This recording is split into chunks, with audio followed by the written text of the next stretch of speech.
ஏன்டா எப்ப பார்த்தாலும் எருமச்சாடிய மூஞ்சில அப்புறம் மாதிரியே தெரியற? வாழ்க்கையில் நிம்மதி இல்லண்ணே. உனக்கு வாழ்க்கையில் நிம்மதி இல்லையா? அப்படி நடு தண்ணியில போய் நில்லு, நிம்மதியான இடத்துக்கு போய் சேர்ந்துருவேன். விளையாடுறீங்களா? உங்ககிட்ட விளையாட்டு வேண்டியிருக்கு. உங்களுக்கு என்னண்ணே எப்ப பார்த்தாலும் சந்தோஷமா இருக்கீங்க, அது எப்படி முடியுது? அந்த விஷயத்தை கேக்குறியா? வா சொல்றேன். உட்கார. நல்லா உட்கார.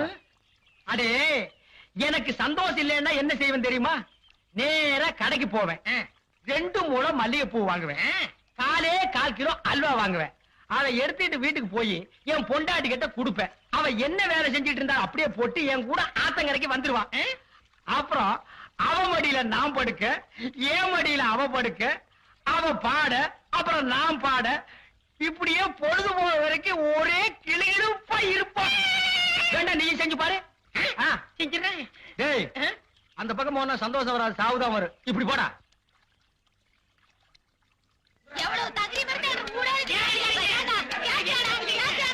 பட்டா பூவாலோம் கேட்டாடா கட்டி கேளா ஆயிரம் கேள் கேட்கறது கேட்டாடா நிறுத்துறியா? நிறுத்துறியா? அடே, ஏன் இந்த கருமனை இந்த அடி அடிக்கிற? இவனோட சாவகாசம் வச்சிருக்கு, உங்கள்ட்ட முதல்ல 4 சாச்சா தோணாமா. யாரு? நான் இவன் கூட சவகாசம் வச்சிட்டு இருந்தா அப்படின்னு இந்த நாய் சொல்லுச்சா? ஏண்டா எந்திர மேல எந்திரிக்கிறேன். ஏண்டா கருவா, என்ன நடந்தது?